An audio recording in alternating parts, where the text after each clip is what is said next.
poverty rate. It's not just about knowing the GDP, but it's about contextualizing the numbers that we are going to share with you. What I mean by statistics, not about numbers, is the fact that once you think about any figure, the most important part of the figure is how does it compare with what has happened in the past. Data is a multidimensional requirement in planning.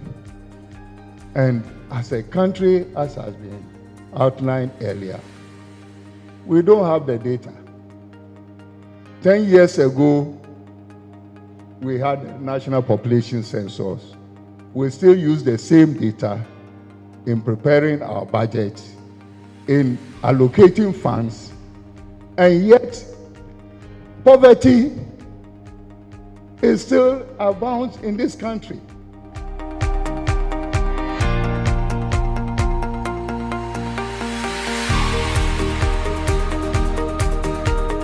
One of the strategic objectives in the 2020 to 2024 corporate plan for Ghana Statistical Service is to strengthen our engagement with the Parliament. And for that reason, we've been engaging Parliament to the extent that we have a project under the theme Data for Accountability Project. And what we intend to do is to service Parliament with near real-time data as we get it from the field to inform the decisions that they make. We are doing this at two levels. One is building the capacity of honorable members of Parliament on the data generation process, and this is what we're going to service them with all the documentation around the data, which we call the metadata, so that once they are using the data, they use it in the context in which the data was generated and the intent for which the data was generated. Less than 50% of UN member states produce data regularly on those indicators. Like maternal mortality. The concept of maternal mortality is clear, but not all countries, including Ghana, could regularly produce data for monitoring maternal mortality. Because maternal mortality, since I work with GSS, I've been with GSS for 22 years now, we have only conducted maternal mortality survey twice. And so it means that those are the only time we have comprehensive information on actual maternal mortality on the ground, 2007 and 2017.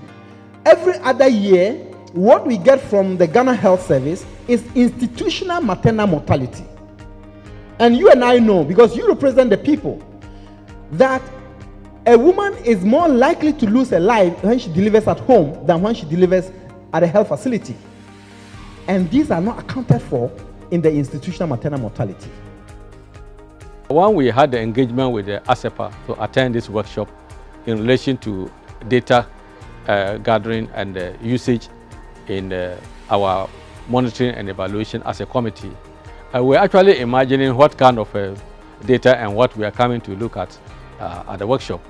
But for today's engagement, it has given the way clear that it is a very useful workshop, and the data we are discussing with the Statistical Service and the NDPC and then other agencies is something that will really enhance our work as a committee going to monitor, particularly in reference to the Sustainable Development Goals. What I like about this whole process is that we are dealing with data not just at the averages level or at the headline level, but we are looking at disaggregations deep down, so we are able to tell where the problem areas are, the challenges in there, and then we solve them in a well-targeted way.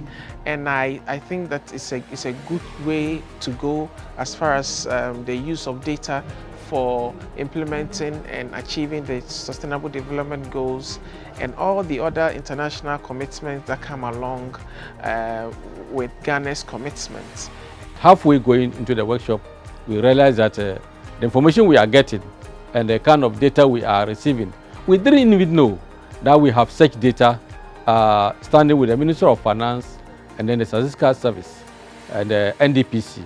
Now they've availed those information and data to us. And I think that will really impact positively in our oversight role as members of Parliament, both at the national level and in our constituencies at the districts.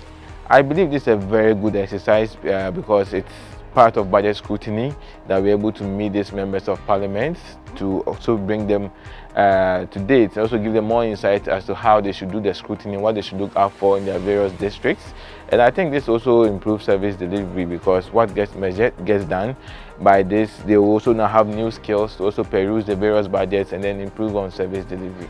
I want to recommend that beyond this committee on poverty and finance being trained, other committees in Parliament could also take advantage. In fact, all our parliamentarians to take advantage of this project and know what is happening in their various constituencies to help accelerate the implementation of the SDGs, and of course in the context of our national structures and frameworks.